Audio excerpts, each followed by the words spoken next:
A homeless veteran inherits a rusty barn. What he found inside would change his life forever. And if you've ever felt like you were counted out, like the world had forgotten you, then maybe this story is for you too.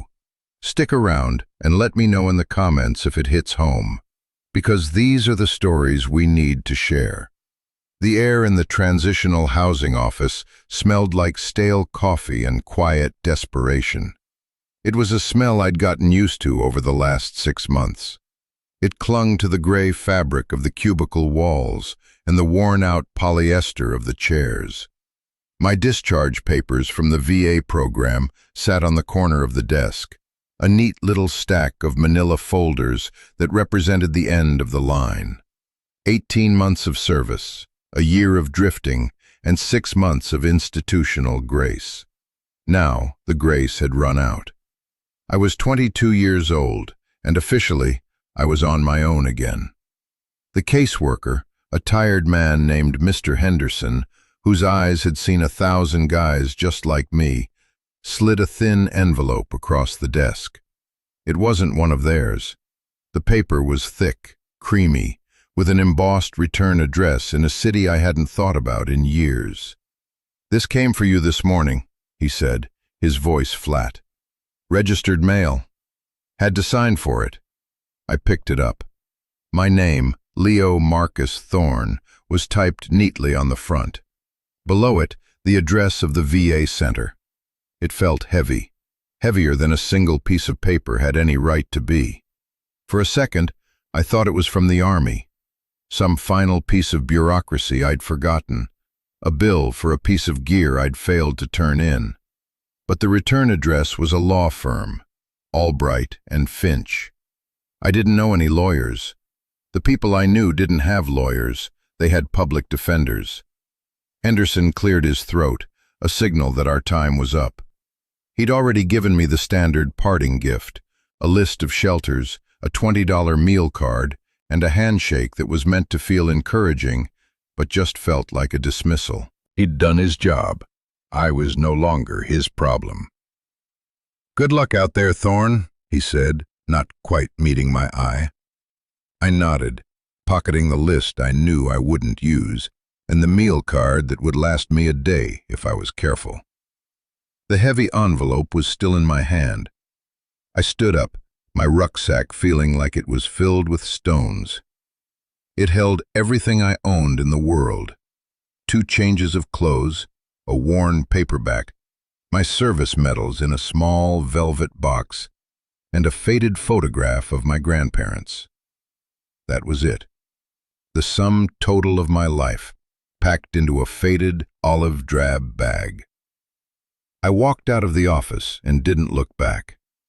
The hallway was the same shade of institutional beige as the office, the floor tiled in a pattern designed to be forgotten.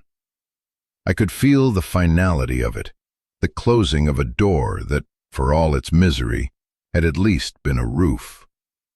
Outside, the city air was cold, a damp chill that promised a miserable night.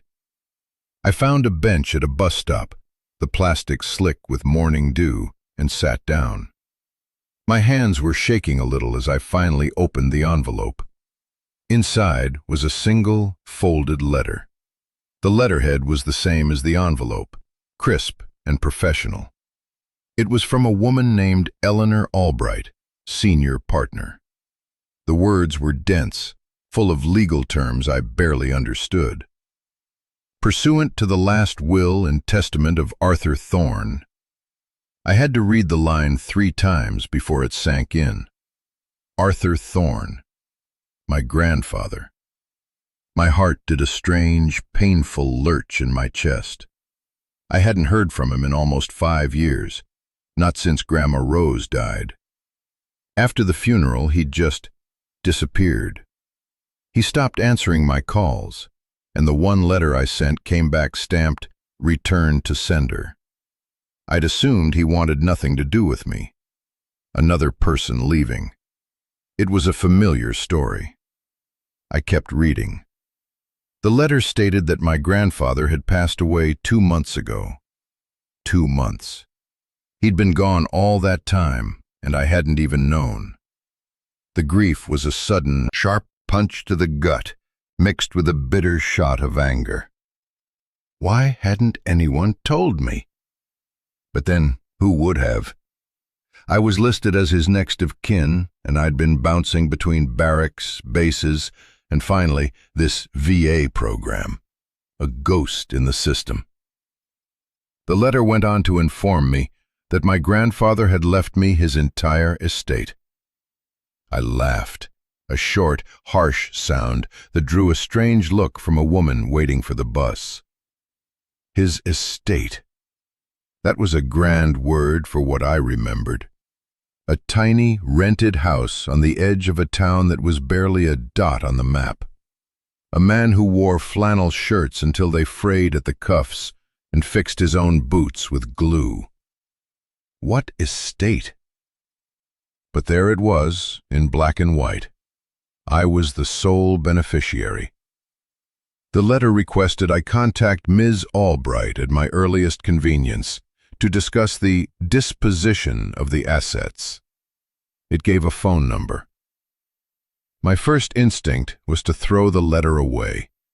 It was a joke, a cruel, cosmic joke. Leave the homeless vet an estate that probably consisted of a box of old tools and a mountain of debt. But I couldn't. It was the first thing I'd received from my grandfather in 5 years, even if it came after his death. I held on to it. My phone was a cheap prepaid model with about 10 minutes left on it. I stared at the number on the page. My thumb hovered over the keypad. Making that call felt like stepping off a cliff. The life I knew, the one of just surviving day to day, was over. The door had closed behind me. This letter, this ghost of my grandfather, was the only other door in sight, even if I had no idea what was behind it. I took a deep breath, the cold air burning my lungs, and dialed the number. The voice on the other end of the line was exactly what you'd expect from a law firm with a name like Albright and Finch. It was calm, professional, and held a note of quiet authority. Eleanor Albright speaking. I cleared my throat, suddenly feeling foolish, like a kid calling the principal's office. Hello? My name is Leo Thorne. I got a letter from you. There was a brief pause, the sound of a pen tapping on a desk. Mr. Thorne. Yes, I'm glad you called. I was beginning to worry we wouldn't be able to locate you. My condolences for your grandfather. Thank you, I mumbled, the words feeling hollow. I hadn't earned any condolences. I hadn't even known he was gone. The letter mentioned an estate, I said, getting straight to the point. I didn't have the minutes to waste on pleasantries. Yes, Arthur left you everything. The primary asset is a piece of property, approximately 3 acres of land in Mason County. My mind raced. 3 acres. That was substantial. I remembered my grandfather talking about wanting land, a place to build, but I always thought it was just a dream. He'd been a carpenter, a master craftsman. He could make wood sing, but he'd always lived in that small, rented house. A property? I asked, my voice barely a whisper. What kind of property? It's undeveloped land, for the most part, she said, her tone becoming more cautious. There is a structure on it, a large barn. A barn, not a house, a barn. The little flicker of hope in my chest sputtered. Of course, just a barn. Probably a collapsing rotten structure on a worthless patch of weeds. I see, I said, the disappointment thick in my throat. And is that it? That is the primary physical asset, yes, Ms. Albright confirmed. Then she paused, and the tone of her voice shifted, became a little softer. "Mr. Thorne, there is something else you need to know. The property has a significant lien against it for unpaid property taxes. Your grandfather hadn't paid them in nearly 3 years. The total amount outstanding, including penalties, is $9,412. The number hit me like a physical blow. $9,000. I had $27 in my pocket and a $20 meal card. I might as well have had nothing. "The county has already filed for foreclosure," she continued gently. "The property is scheduled for a tax auction in 30 days. I sank back against the hard plastic of the bench. It was a joke. It was worse than a joke. It was a trap. He'd left me a debt, a $10,000 problem that would be sold off before I could even figure out how to get there. "Why would he do that?" I asked, the words coming out cracked and angry. "Why leave me something that's already lost?" "I don't know, Leo," she said, and the use of my first name surprised me. It made her sound less like a lawyer and more like a person. "I met with your grandfather only once, about a year ago, to draw up this will. He was very specific. He wanted you, and only you, to have it. He seemed to believe it was very important. He paid my fee in cash and told me you would understand when the time came." I would understand. The words echoed in my head, the same hollow promise of understanding that adults give to kids when they don't want to explain things. I didn't understand anything. I felt a fresh wave of anger at my grandfather, a man I had once adored, the man who taught me how to skip stones and identify constellations. He had disappeared from my life and then returned as a ghost to hand me an anchor. "What do you advise I do?" I asked, the question tasting like defeat. "Legally?" she asked. "Or personally? Does it matter?" "Legally," she said, her voice back to being crisp and professional. "The most sensible option would be to renounce the inheritance.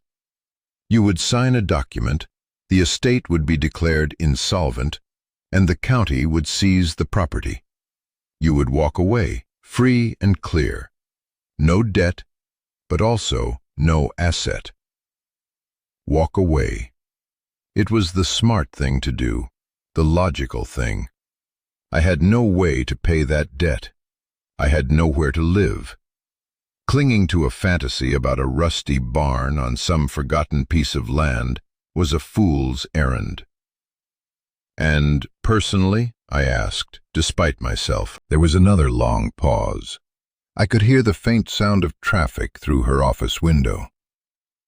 "Your grandfather was a very proud man," she said finally. "He was also sad. I got the distinct impression that this property, this barn, was the most important thing in the world to him. He told me it was the only real thing he had left to give. He made me promise to find you, no matter what. He said you were a good kid who got a raw deal." My throat tightened. A good kid who got a raw deal. He remembered. He saw me. 30 days, you said? "Until the auction, yes. You have until then to pay the lien in full to stop the proceedings." 30 days. It might as well have been 30 minutes. But it wasn't 0. It was a number. A small, impossible number. But it was there. "Ms. Albright," I said, my voice steadier now, "can you tell me how to get there?" I spent my last $27 on a one-way bus ticket to a town called Harmony Creek. It was the closest stop to the address Ms. Albright had given me for the property. The bus was old, the engine groaning with every shift of gears, and the seats were covered in a scratchy, stained fabric that smelled of dust and countless other travelers. It was a 20-hour ride that would take me through 3 states, from the sprawling, indifferent city to the heart of the rural countryside I'd only ever seen from the air. The bus ride was a long, vibrating purgatory. I watched the city skyline recede, its sharp angles softening into the haze until it was gone completely. The urban sprawl gave way to suburbs, then to endless stretches of highway flanked by farmland and patches of dense woods. The world outside the dirty window was a blur of green and brown. I didn't sleep. I couldn't. My mind was a churn of memories and anxieties. I thought about my grandfather, trying to reconcile the man I remembered with the one Ms. Albright described. The grandfather of my childhood was a pillar of strength. His hands were calloused and strong, but they could be incredibly gentle. He smelled of sawdust and pipe tobacco. He built me a wooden sword for my 7th birthday that was so perfectly balanced it felt real.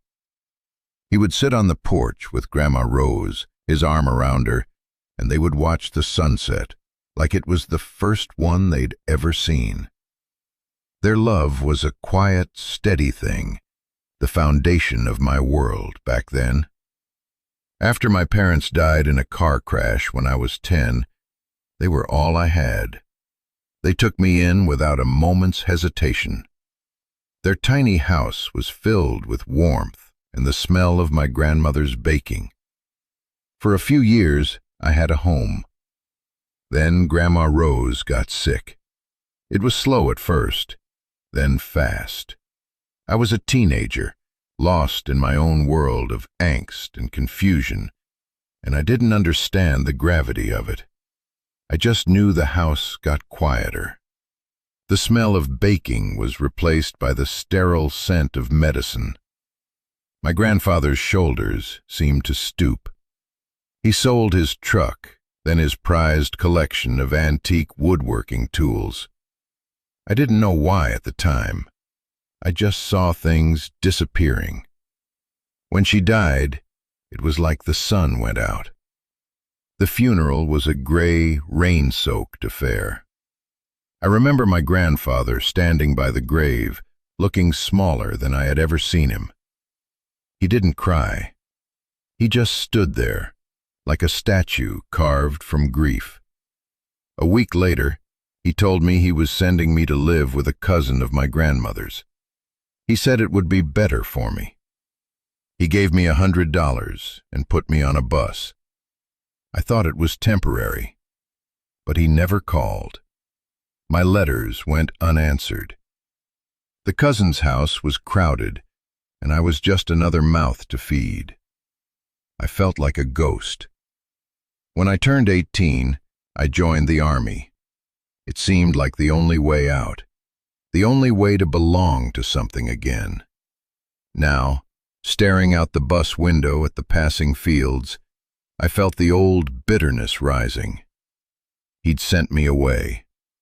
He'd abandoned me. And now he was trying to reach out from beyond the grave, leaving me a puzzle I couldn't solve and a debt I couldn't pay. Was this his idea of an apology, or a final cruel joke? I clutched the rucksack on my lap. The $20 meal card was tucked into an outer pocket. That was my entire operating budget. The bus made stops in towns that all looked the same: a gas station, a diner, a few shuttered storefronts. At one of them, I got off and bought a cup of coffee and a stale pastry. It was the first thing I'd eaten all day. The coffee was bitter, but it was hot. I sat on a bench, watching the other passengers mill about, stretching their legs. Families, students, people going somewhere, coming from somewhere. They all seemed to have a purpose. I was just adrift. Back on the bus, the landscape grew wilder. The farms became more sparse, the hills rolling into small, rugged mountains. The towns got smaller. By the time the bus pulled into Harmony Creek, it was late afternoon on the second day. The station was just a covered bench in front of a closed-down general store. The bus hissed to a stop, the doors opened, and the driver called out the name of the town. I was the only one who got off. The bus pulled away, its diesel fumes hanging in the quiet air, and then there was silence. A profound, ringing silence, broken only by the rustle of leaves in the wind. Harmony Creek was little more than a crossroads. A gas station with a single pump, a diner with a buzzing neon sign that read, "Eat," a post office, and a handful of houses. That was it. According to the map Ms. Albright had emailed to my phone before the battery died, the property was another 3 miles out of town, down a dirt road. There were no taxis, no Ubers, no anything. There was just me and my rucksack and the long walk ahead. I shifted the weight of the bag on my shoulders and started walking. The road was paved for the first mile, then it turned to gravel, and finally to a deeply rutted dirt track. The air was clean and smelled of pine and damp earth. It was so different from the city, from the sterile air of the VA center, from the recycled air of the bus. It was real. After what felt like an eternity, I saw it. The road curved, and through a break in the trees, a clearing opened up. In the middle of it stood a barn. It was huge, far larger than I'd imagined, with a high gambrel roof like the ones in pictures of old farms. And it was just as Ms. Albright had described. The metal siding was a patchwork of rust, deep orange and angry red, streaked with years of rain. One of the big sliding doors hung crookedly on its track, a dark, gaping maw. The windows in the hayloft were boarded up. The whole thing sagged, like a tired old man slumping his shoulders. It looked abandoned, derelict, a monument to decay. My heart sank. This was it. This was my inheritance, a collapsing pile of rust. I walked closer, my boots sinking into the soft, overgrown grass. A faded, peeling sign was nailed to a post near the entrance. Thorne and Son, Woodcraft. Son. He must have put that up when I was a kid. A dream he'd had for us. The thought was another sharp poke to my already bruised heart. I dropped my rucksack by the crooked door and peered inside. It was dark, and the air that flowed out was thick with the smell of dust, mildew, and something else, the faint, lingering scent of old wood. I could see massive beams crisscrossing the cavernous space, disappearing into the gloom above. Dust motes danced in the slivers of light that pierced through the rusted walls. It was empty, or it looked empty. Just a vast, dusty space. The sensible thing to do was to turn around, walk back to town, and find a way to get as far away from this place as possible. Call Ms. Albright and tell her to let the county have it. But I couldn't. I had come this far. I had to go inside. I had to see what my grandfather had left me, even if it was nothing but dust and disappointment. The main sliding door was jammed. I put my shoulder into it, pushing with all my weight, but it wouldn't budge more than a few inches, grinding against decades of rust and settled earth. The gap was just wide enough for me to squeeze through. I slipped inside, my eyes struggling to adjust to the darkness. The air was cool and still. Light filtered in through cracks in the roof and walls, painting stripes across the dusty floor. The scale of the place was immense. The ceiling soared 30, maybe 40 feet above me, supported by enormous timber frame beams, each one thicker than my body. My grandfather had been a carpenter, and I could see his handiwork even in the bones of this place. The joinery was precise, the kind of craftsmanship that was meant to last for centuries. But the space itself was a cavern. It was mostly empty, just as I'd feared. In one corner, a pile of rotting tarps covered some unidentifiable lumps.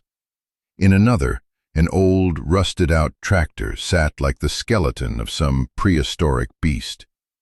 The floor was concrete, cracked and uneven in places, covered in a thick blanket of dust and dirt.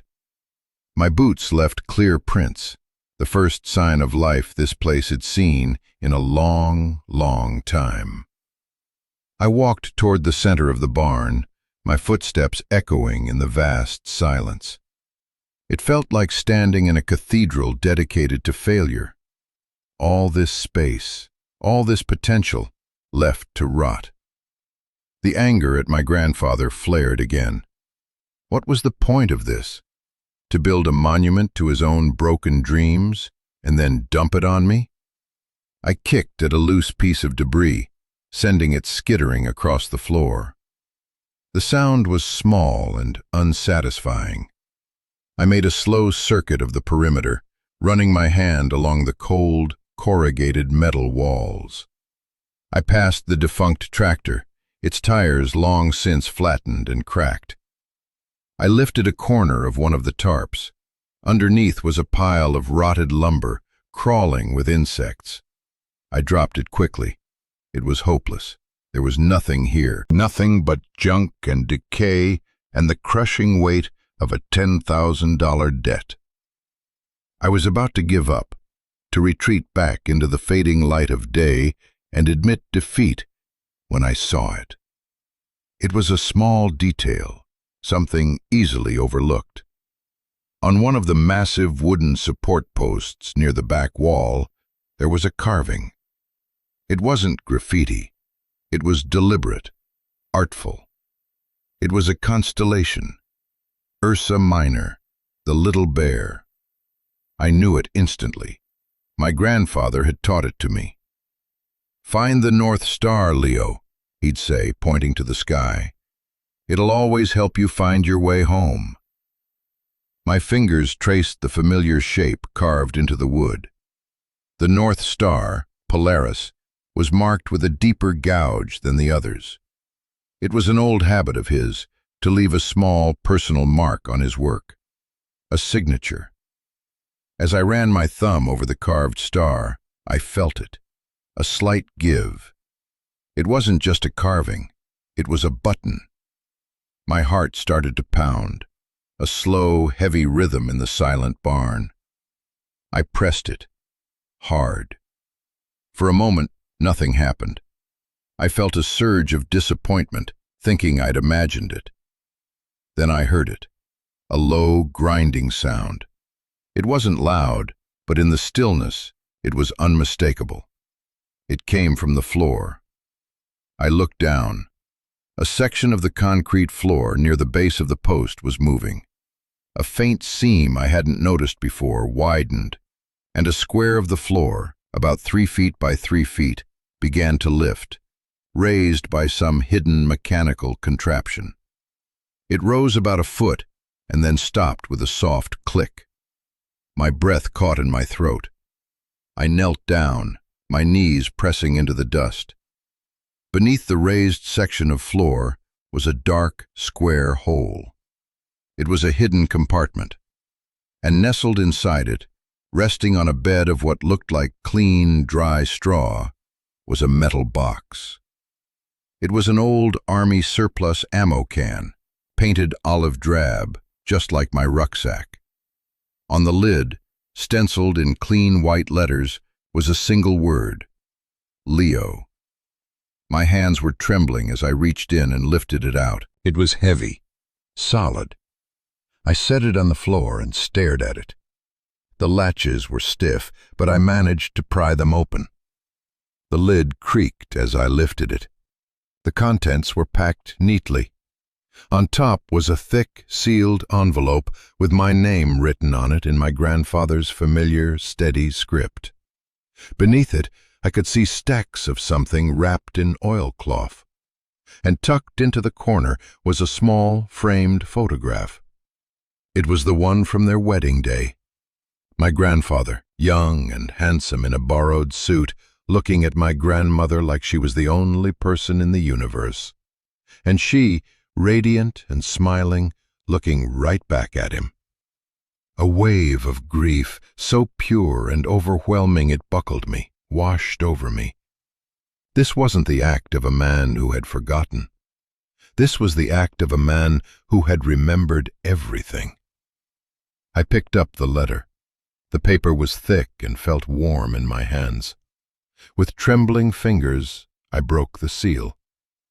The letter was several pages long, filled with my grandfather's dense, slightly slanted handwriting.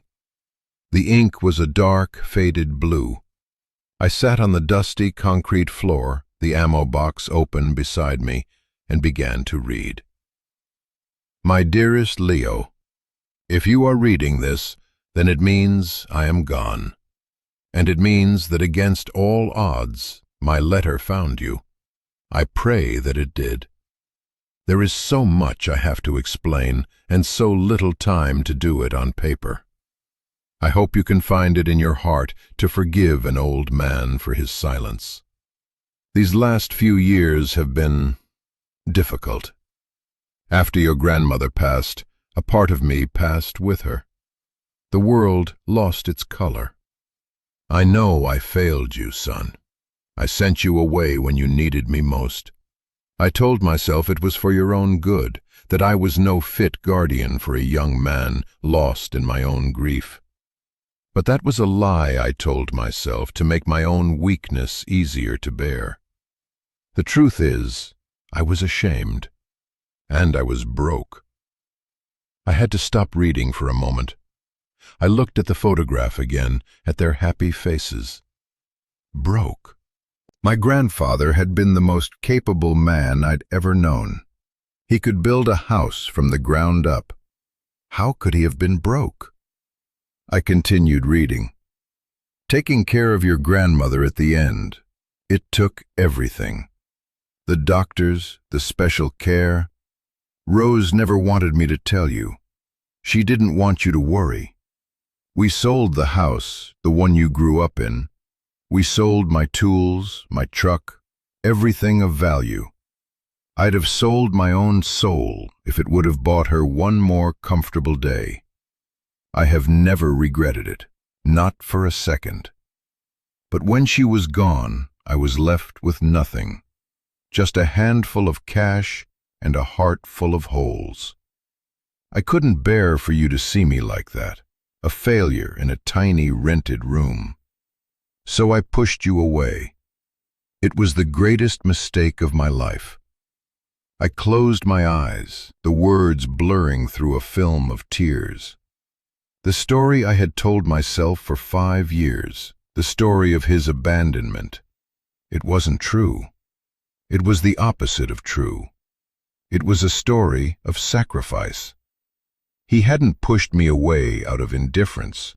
He had pushed me away out of a misguided, heartbroken sense of love and shame. I eventually got back on my feet, took some cash jobs here and there. I started saving, and I bought this land. It wasn't much, just a forgotten parcel with a derelict barn. But I saw what it could be, and I started to build. Not a house, son, something else. Something for you. This barn, it's a shell, a disguise. I let it look ruined from the outside on purpose. I didn't want anyone from the bank or the county snooping around, asking questions.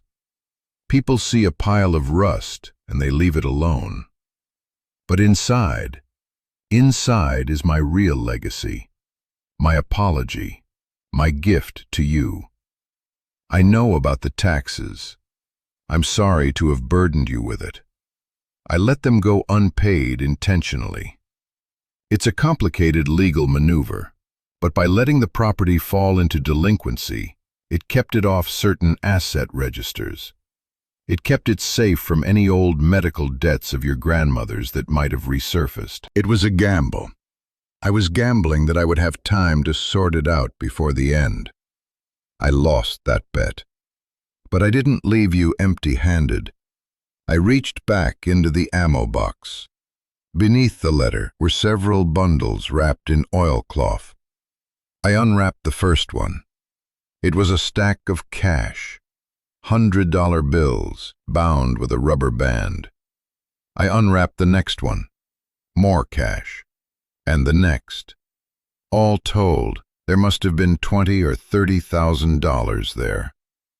My head swam. It was more money than I had ever seen in my life. Tucked in with the last bundle was a small, leather-bound ledger. I opened it. Inside, in my grandfather's neat script, was a record of every dollar. He'd saved it over years, dollar by dollar, from odd jobs, squirreling it away from me. On the first page was an entry. For the taxes, $10,000. He had planned for it. He had provided for it. The money in this box is for the taxes, and to give you a start. Pay the county first thing. Get the deed in your name, clean and clear. Ms. Albright is a good woman. She'll help you. After that, the rest is yours to do with as you please. You could walk away, sell the land. I wouldn't blame you. You deserve an easy life after everything you've been through. But I hope you don't. I hope you'll stay. I hope you'll look closer. This barn isn't empty, Leo. You just have to know where to look. Remember the North Star. It always points the way. Your loving grandfather, Arthur. I sat there for a long time, the letter in my lap, the cash piled beside me, the silence of the barn pressing in. The story of my life had been rewritten in the space of 10 minutes. I wasn't abandoned. I was protected. I wasn't inheriting a debt. I was inheriting a secret, a legacy. The grief I felt was still there, a heavy stone in my chest, but now it was mingled with something else. Gratitude, a profound, aching love for the man who had thought of everything. He hadn't failed me. He had spent his last years building me a fortress, a future, and disguised it as a ruin. I cried, not for the first time, but this time it was different. I cried for the years we'd lost. I cried for his loneliness and his love. I cried because for the first time since I was a child, I felt like I might actually have a home. The North Star. It always points the way. I looked back at the giant wooden post, at the carving of the little constellation. It was more than a button. It was the first clue in a scavenger hunt designed by the man who knew me best. My inheritance wasn't just the land or the money. It was this barn, and I was just beginning to discover its secrets. The weight of it all was staggering. The grief, the relief, the sudden, terrifying responsibility. 1 minute, I was a homeless veteran with nothing but the clothes on my back, and the next, I was sitting on the floor of a cavernous barn with a pile of cash and a ghost's last will and testament. It was too much to process. The sun was beginning to set, casting long, dramatic shadows across the barn floor. The slivers of light through the walls turned from silver to gold. The dust motes glowed like tiny embers. I felt a deep, bone-weary exhaustion settle over me, but it was mixed with a frantic, nervous energy. I had to do something. I couldn't just sit here. I carefully repacked the money and the ledger into the ammo can, but I kept the letter and the photograph out. I slid them into the inner pocket of my jacket, the one closest to my heart. I needed to feel them there, a tangible link to this new reality. My mind was a whirlwind. Pay the taxes. That was the first, most critical step. I had the money. I had the lawyer's name. But it was late. The county office would be closed. The lawyer's office would be closed. I was here, in this dusty barn, with a fortune in a box, and no way to use it until morning. The feeling of helplessness started to creep back in. It was a familiar feeling, one I knew how to survive in. You make yourself small. You focus on the next indicated step: food, water, shelter. I had a little bit of a Cliff Bar left in my rucksack and no water. The barn was shelter, but it was cold, and it would be pitch black once the sun went down completely. I felt a tremor of fear. I was alone, in the middle of nowhere, with a large amount of cash. Old habits die hard. My training kicked in. Secure the perimeter. Assess the situation. I got to my feet and did another more thorough tour of the barn, this time with a purpose. I was looking for resources: water, power, a place to sleep that wasn't the concrete floor. Near the back wall, behind a stack of old tires, I found a breaker box. I opened it. The main switch was off, but the breakers themselves looked modern, clean. A good sign. Outside, I followed a thick, insulated cable running from the box out of the barn and toward a large propane tank half hidden in the overgrown weeds. It was huge, the kind that could power a house for a year. A gauge on the side showed it was 3/4 full. My grandfather had planned for this too. Power. Back inside, I found a water spigot near the wall, the kind you'd hook a hose to. I turned the handle. A groan echoed in the pipes, a shudder, and then with a rusty cough, water gushed out. It was brown at first, then it cleared. I let it run for a minute, then tentatively tasted it. It was cold and clean, with a faint mineral tang. Water. I had power and water. It was a small victory, but it felt monumental. It felt like I was taking back control. Now I felt I had to address something. If you've made it this far into my story, thank you. It means a lot to me that you're still here. Maybe you're here because you felt lost too.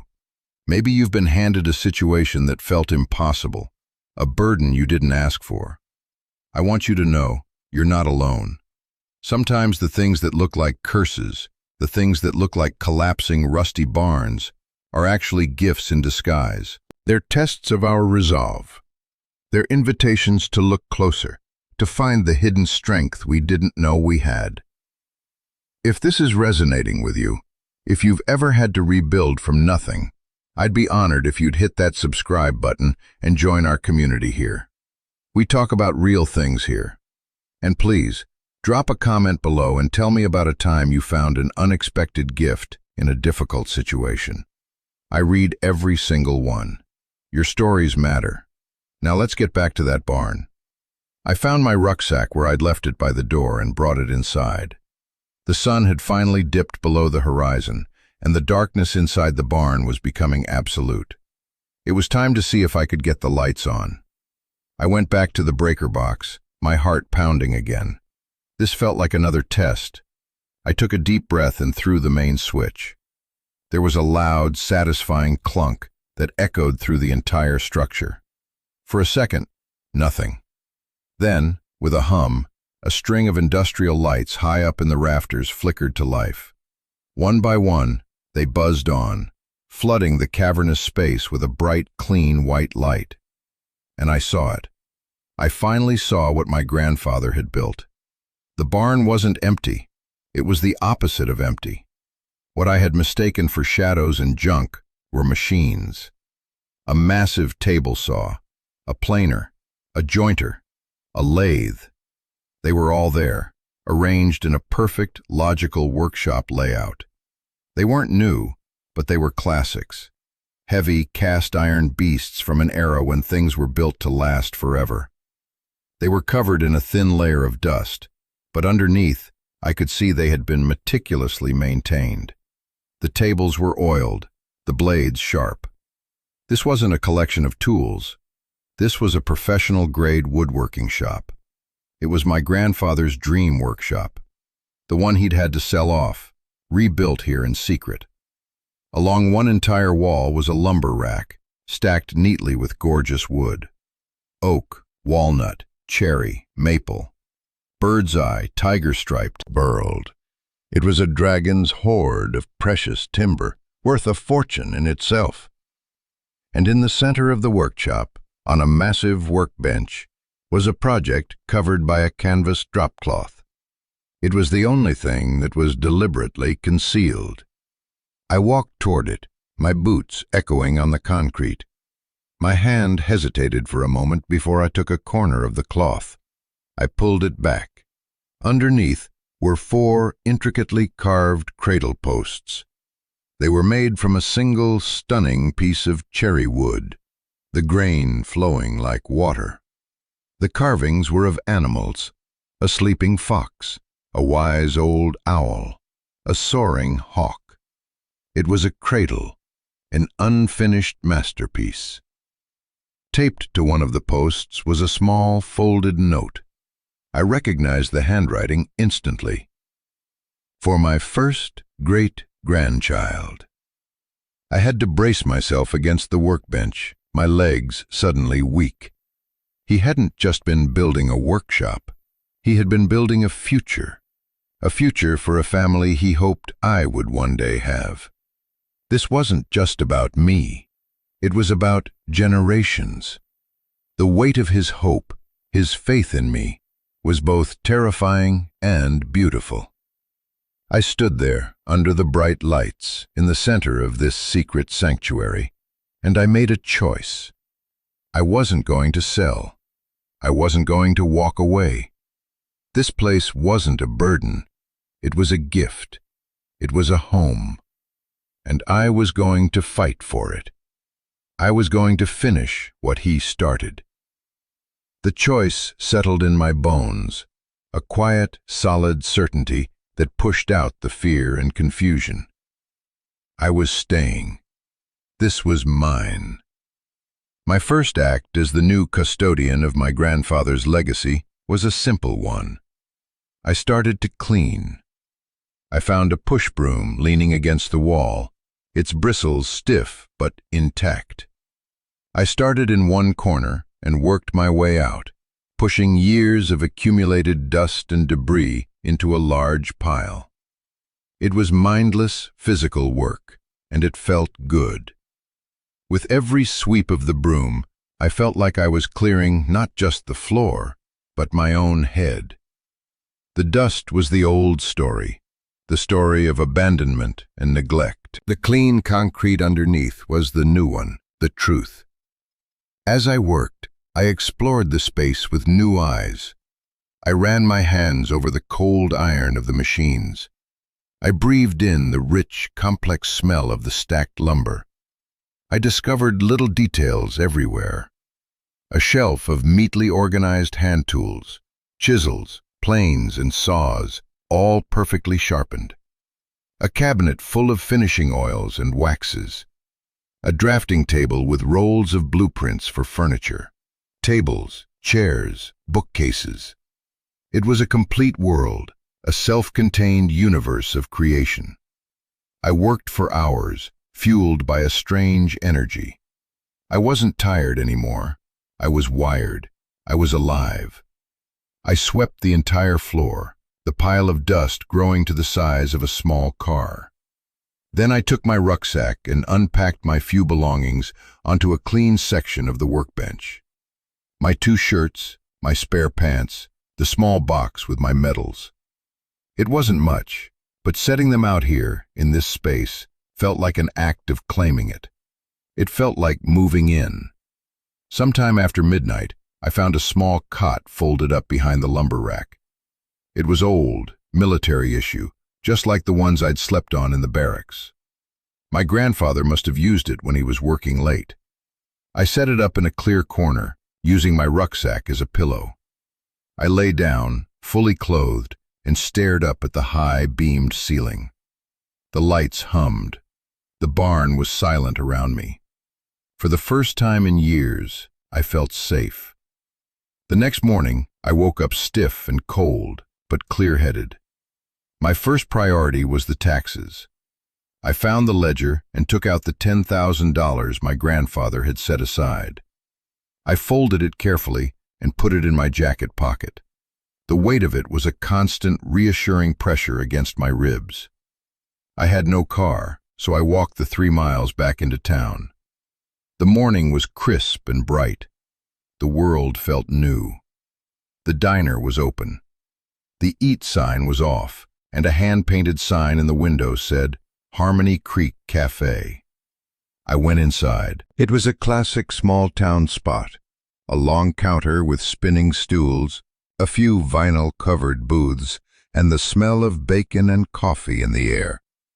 A woman with a kind, tired face and a pencil stuck in her graying bun nodded at me from behind the counter. "Mornin', hon. Coffee?" "Yes, please," I said, sliding onto a stool. "And whatever's good."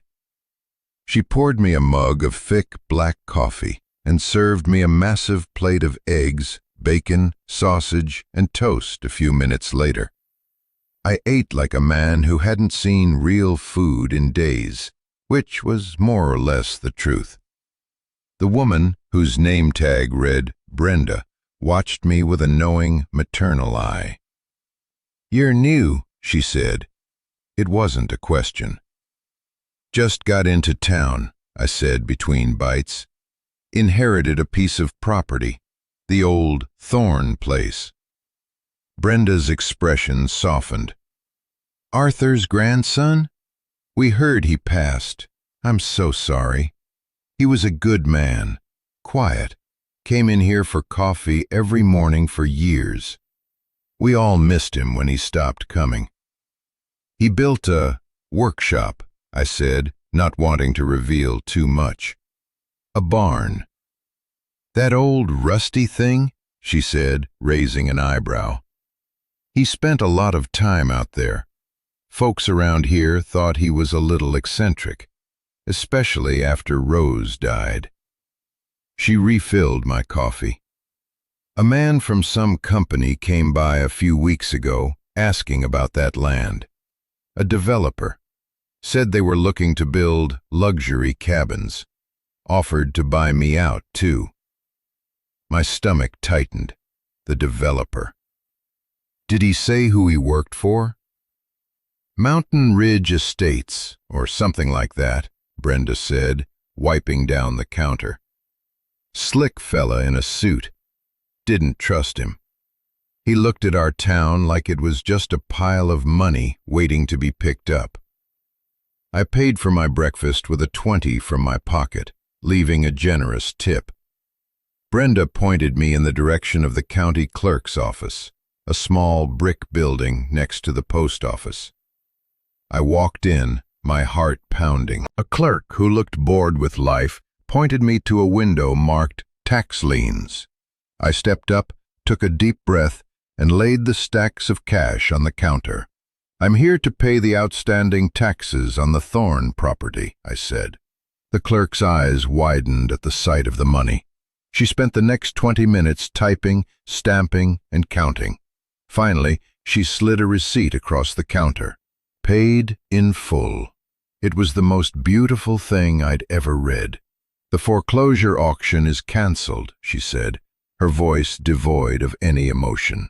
"The deed will be transferred to your name. You'll receive it in the mail in a few weeks." I walked out of that building feeling 10 feet tall. I had done it. I had honored his first instruction. The land was safe. It was mine. I was walking back toward the dirt road, feeling the sun on my face, when a sleek black SUV pulled up beside me. The tinted window glided down. Inside was a man in an expensive-looking suit with slicked-back hair and a smile that didn't reach his eyes. "Leo Thorne?" he asked. It was the man Brenda had described. "I'm David Chen from Mountain Ridge Estates. I heard you just came into an inheritance. Congratulations, and my condolences." "Thanks," I said, my hand instinctively going to the pocket where the receipt was. "I was sorry to hear about your grandfather's passing," he said, his voice smooth as oil. "And I'm aware of the financial situation he left the property in. That's a tough break. A big tax bill on a worthless piece of land. He was testing me." I said nothing. "Look, I'll be direct," he said, leaning across the seat. "That land is no good to you. It's remote, there's no house, just a collapsing barn. But it's good to us. We're planning a major development. It'll be great for the local economy. We're prepared to make you a very generous offer. We'll pay off the entire tax lien for you and give you $50,000, cash, today. You can walk away from this whole mess with a clean slate and money in your pocket." $50,000 on top of the money I already had. It was a fortune. It was a ticket to anywhere. A new life, free and clear. The easy way out.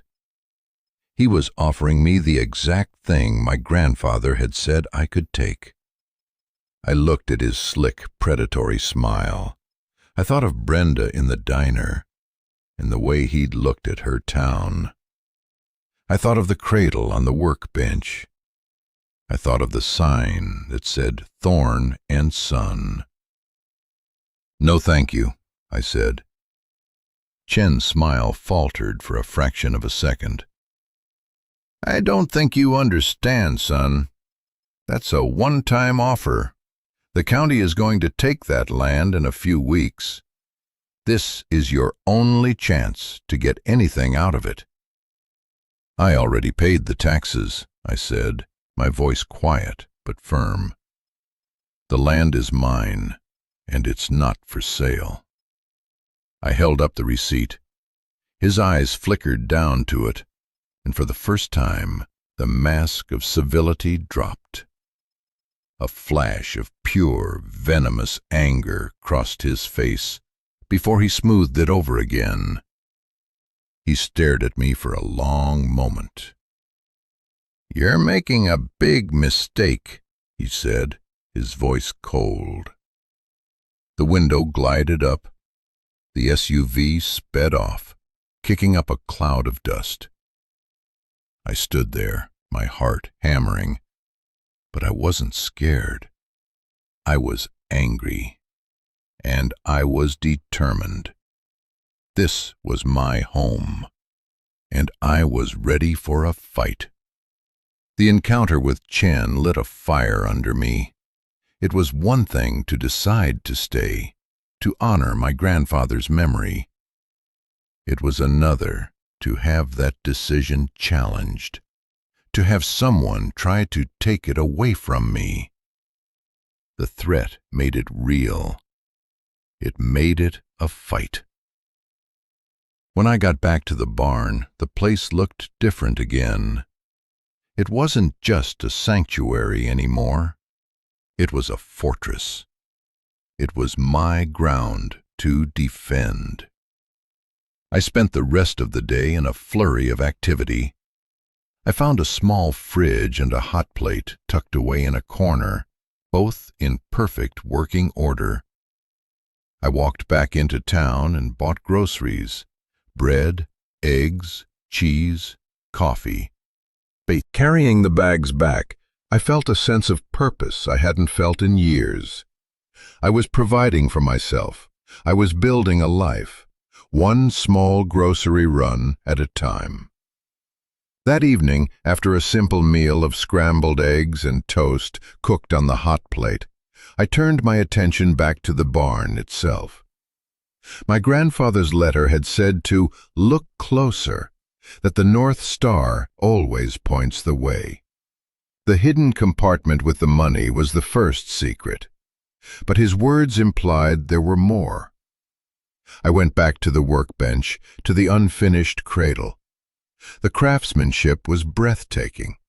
Every joint was perfect, every curve sanded smooth as silk. He had poured all of his skill, all of his love into this piece of wood. It was more than a piece of furniture. It was a prayer. As I examined it, my fingers traced the carved animals, the sleeping fox, the wise owl, the soaring hawk. And then I saw it. On the headboard, almost hidden in the intricate pattern of carved leaves, was another tiny constellation. This time it was Orion, the hunter. And just like before, one star, Betelgeuse, was carved deeper than the others. A button. I looked around the workshop. Orion, a hunter. What would a hunter be looking for? My eyes scanned the vast space, the stacks of lumber, the rows of machines. It had to be something specific. I thought about my grandfather, his methodical nature. Everything in this workshop was organized. Everything had its place. The clue had to be logical. Orion is one of the most recognizable constellations in the winter sky. It's used for navigation. My eyes landed on the drafting table. I walked over and unrolled one of the blueprints. It was for a large, ornate wardrobe. The design was complex, with multiple drawers and cabinets. It was beautiful. But in the corner of the blueprint, in the title block where the name of the project would be, my grandfather had written a single word: Orion. I looked at the design again, my heart starting to beat faster. It wasn't just a design. It was a map. The wardrobe on the paper corresponded to the layout of the workshop's back wall, a long stretch of built-in cabinets and shelves. The drawers on the blueprint matched the drawers in the real-life cabinets. I went to the wall of cabinets and found the one that corresponded to the location of the Betelgeuse star in the constellation. It was a small, unassuming drawer, just one in a bank of dozens. I pulled it open. It was empty. I felt a familiar pang of disappointment. But then I remembered the button on the cradle. I reached inside the drawer and felt along the bottom. Nothing. I felt along the sides, the back, and then on the underside of the top of the drawer space, my fingers brushed against a small, recessed wooden catch. I pushed it. I heard a soft click from the cabinet below. I opened the large cabinet door beneath the drawer. Inside were shelves stacked with neatly labeled boxes of screws, nails, and other hardware. It looked completely normal, but I knew there was something else. I pushed aside the boxes on the bottom shelf. The back wall of the cabinet looked solid. I pushed against it. It didn't move. I ran my hands over it, feeling for a seam, and I found it. A hairline crack. I pushed again, this time on the edge of the panel. It swung inward, revealing another hidden compartment, larger than the first. And inside this one was a treasure trove. There were more letters, bundled together with twine. There were thick photo albums. And there was a large, heavy, fireproof safe. I pulled out the photo albums first.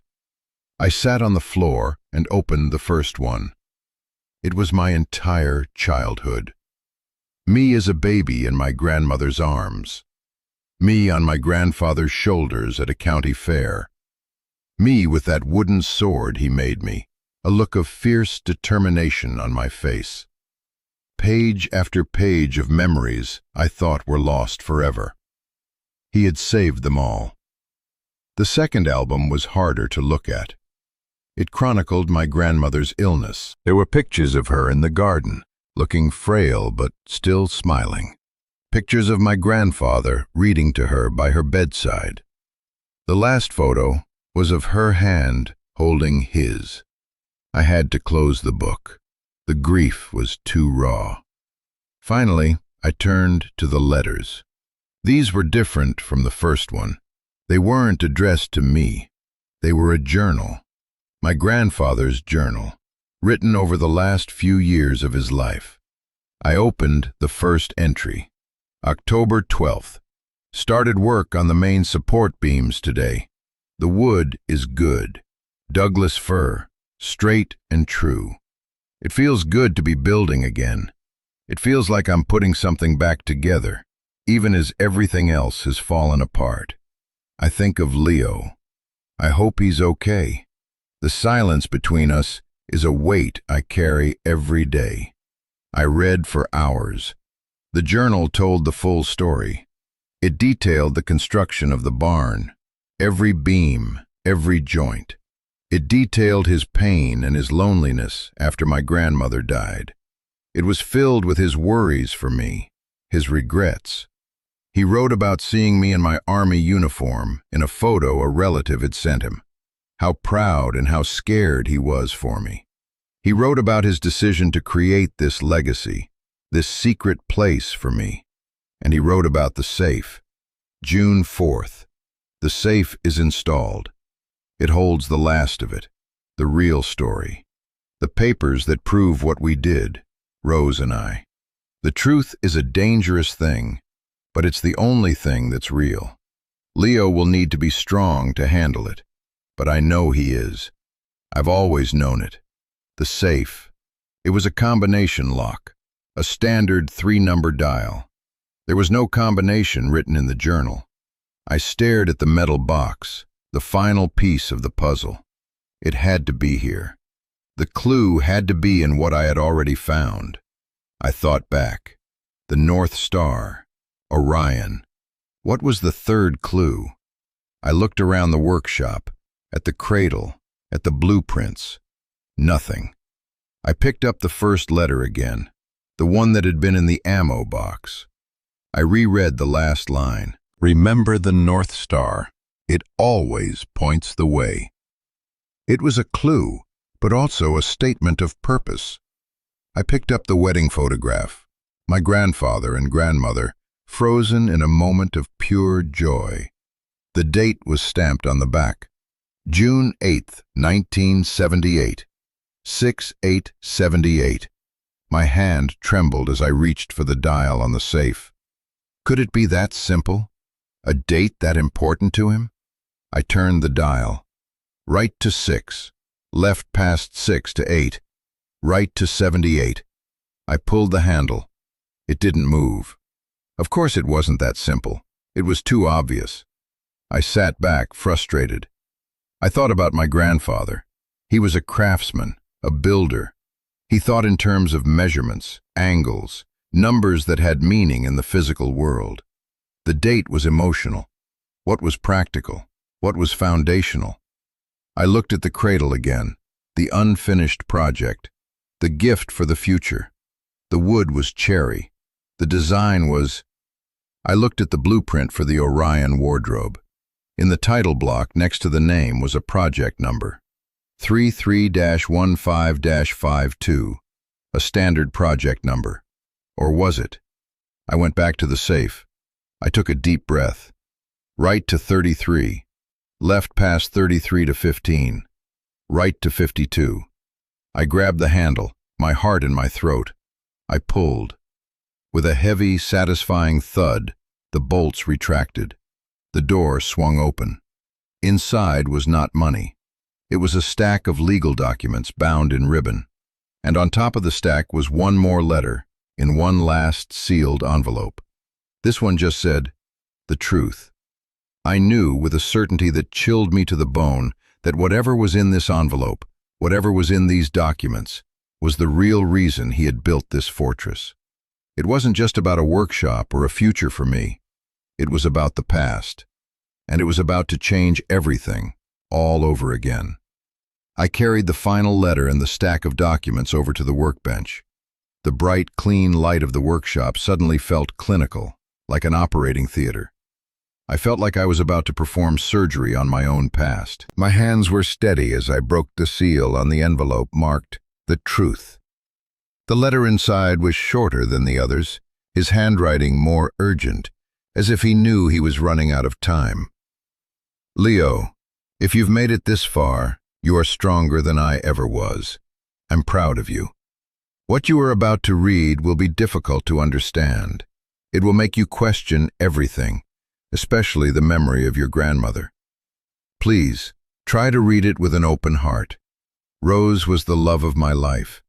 She was also the most fiercely protective person I have ever known. When your parents died, we were devastated. But we had you. You were our second chance, and she swore she would do anything to make sure you were safe and cared for. A few years later, the company your father worked for, a chemical plant upstate, went bankrupt. There was a class action lawsuit. It turned out they had been cutting corners on safety for years. Many employees got sick. Your father was one of them. The cancer that took him so quickly, it wasn't bad luck. It was murder by corporate negligence. The lawsuit was successful. There was a settlement, a very large one, for the families of the victims. Your share, as his only child, was set aside in a trust to be given to you when you turned 25. My breath hitched. A trust fund? I had a trust fund? The idea was so ludicrous, so completely alien to my entire life experience that I almost laughed. Me, who had been eating out of dumpsters just a few weeks ago. But Rose was clever. She'd seen what happened to other families who got settlement money. She'd seen relatives come out of the woodwork, seen false creditors make claims, seen young people squander fortunes they didn't know how to handle. She was terrified that the money, instead of being a blessing, would be a curse that would destroy you. She didn't trust the lawyers. She didn't trust the banks. She only trusted us. So we did something drastic, something illegal. With the help of a lawyer, a different, less scrupulous one than Ms. Albright, we created a series of shell corporations and complex transfers. We made it look like her medical expenses were astronomical, far beyond what they really were. We fabricated debts. We moved the settlement money, piece by piece, out of the trust and into accounts that were eventually funneled into the cash I saved, the lumber I bought, the machines in this shop. We effectively stole your inheritance to protect it for you. We hid your fortune in plain sight by making it look like we had nothing. The documents in this safe are the proof. The original trust agreement, the bank statements showing the transfers, the deeds to the shell corporations. Everything you would need to prove the money is, and always was, yours. It also proves that we committed fraud. If this ever came out while I was alive, I would have gone to prison. Your grandmother's name would have been ruined. It was a risk we were willing to take. I'm telling you this now for one reason. The company that poisoned your father, that destroyed our family, it was bought out, restructured. It changed its name. But it's still run by the same people. The new name is Mountain Ridge Estates. The air rushed out of my lungs. Mountain Ridge Estates. David Chen, the slick man in the SUV. They weren't just trying to buy my land for a development. They were trying to bury their history. This land, my land, was adjacent to the old decommissioned plant. If they owned it, they could control the narrative, control any future environmental testing, and ensure their secrets stayed buried forever. And they knew who I was. They knew I was the last loose end, the son of a man they had killed, who was about to come into a fortune they had paid out. The $50,000 offer wasn't a lowball offer for the land. It was a pittance to buy my silence, to get me out of the way before I turned 25 and the original trust was unsealed, revealing the money was gone and prompting an investigation. They don't know you know. They just see you as a problem to be managed. They think you're a broke, desperate kid who will take the quick cash. They are counting on you not knowing who you are or what you are owed. So now you have a choice, Leo. A harder choice than any I had to make. You can take these documents to the authorities. With this proof, you can expose them. You can get justice for your father. You can probably sue them and get the full value of your inheritance back, and then some. It would be a public, ugly fight. It would mean dragging your grandmother's name through the mud, revealing what she did. The world would see her as a criminal, not the loving protector she was. Or you can let it go. You can stay here, in this place built with that money. You can live a quiet life. You can build things. You can have a family. You can let the dead bury the dead. The choice is yours. Justice or peace. I don't know which is right. I only know that I love you. I lowered the letter. The entire barn, the entire world, seemed to tilt on its axis. My whole life, I had been a victim of circumstance, a foster kid, an orphan, a struggling vet. But that wasn't true. My life had been shaped by a series of deliberate, secret choices. A corporation's choice to value profit over my father's life. My grandparents' choice to commit a crime out of love. And now, my choice. I looked at the documents, the proof, the weapon. I could be rich. I could have vengeance. I could see David Chen's smug face wiped clean in a courtroom. The thought was satisfying, a flash of righteous fire. But then I looked at the cradle. I thought of my grandmother's smile in the photograph.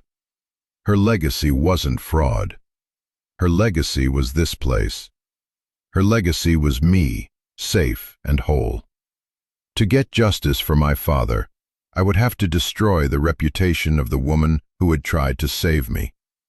I paced the length of the barn, from the crooked door to the back wall, my mind at war with itself. Justice or peace?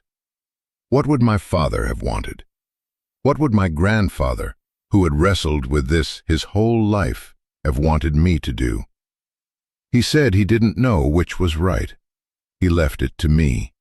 He trusted my judgment. I stopped in front of the unfinished cradle. I ran my hand over the smooth, cool cherry wood. This was a place of creation, not destruction. It was a place of hope, not vengeance. My grandfather didn't spend his last years building a war room. He built a sanctuary. He built a home. My choice became clear. It wasn't the easy choice, but it was the right one. For me, for them. I gathered the documents, the proof of the fraud, the entire paper trail. I carried them over to a rusty metal barrel in the corner of the barn. I took out a lighter I carried in my rucksack.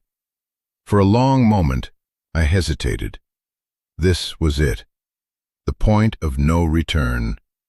Then I thought of my grandfather's words. Live a quiet life. Build things. I lit the corner of the top document. The flame caught, licking at the dry paper. I dropped it into the barrel. I added the rest, page by page, watching as the story of their crime, their sacrifice, turned to ash. The secrets were safe. My grandmother's memory was safe. I would not have that public, ugly fight. But that didn't mean I was going to let them win. I still had the land, and I had a plan. The next morning, I called Ms. Albright. "Leo," she said, her voice warm with relief. "I saw the lien was paid. I'm so glad. What are your plans?" "I'm staying," I said, "and I need your help. I want to set up a business, a woodworking company. Thorn and Son Woodcraft. There was a pause on the line. Arthur would have liked that, she said softly. But Leo, I have to warn you. I received an inquiry about your property this morning from a lawyer representing Mountain Ridge Estates. They're being aggressive. They want to know if you're willing to sell.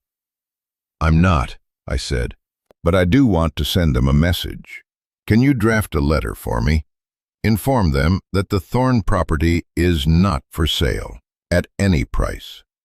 Also, inform them that I have retained your services to explore the possibility of independent environmental testing on the land, given its proximity to the old Northwood chemical site. I heard her draw a sharp breath. Leo, that's a very bold move. They won't like that. I know, I said. That's the point. I wasn't going to sue them. I wasn't going to expose the past. But I was going to stand my ground. I was going to be a thorn in their side, a permanent reminder right on their border of what they had done. I was the ghost they couldn't get rid of.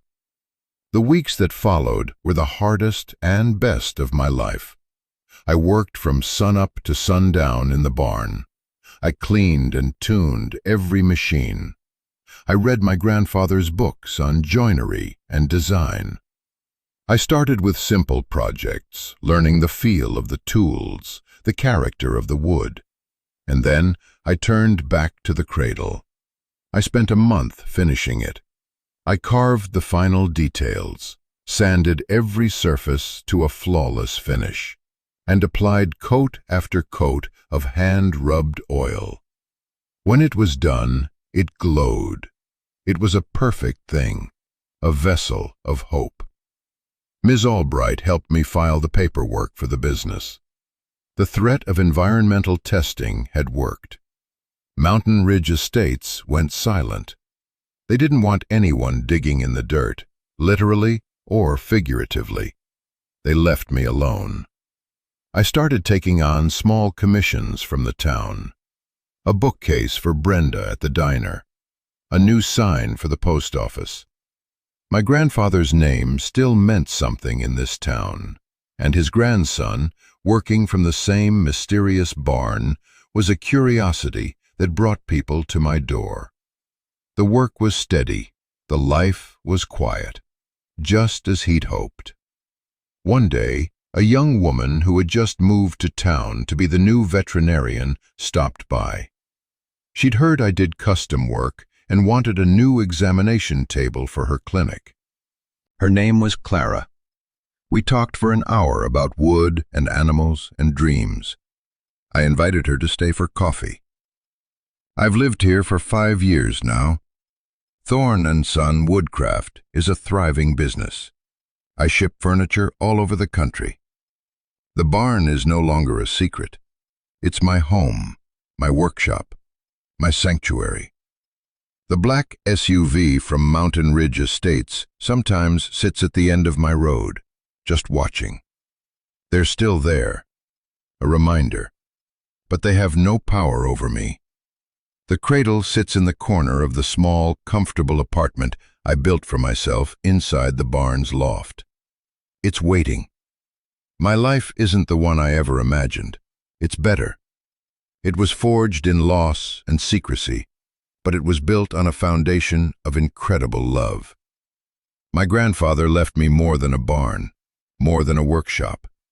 He left me a choice. He taught me that inheritance isn't about what you're given. It's about what you choose to do with it. Home isn't a place you find. It's a place you build. I chose peace. I chose to build. And I have never, for 1 second, regretted it. This story has been my truth, and it's been an honor to share it with you. We all inherit things from our families, memories, burdens, secrets, and sometimes, if we're lucky, a second chance. My grandfather's gift to me was a rusty barn that held the story of his love. My gift to him is the life I am building inside it. Thank you for listening. If my story meant something to you, please consider subscribing. This is a community for people who believe in second chances, in the power of building something new from the ruins of the old. And before you go, please leave a comment. What does the word home mean to you? I'll be reading and replying, because every story of finding where you belong deserves to be heard.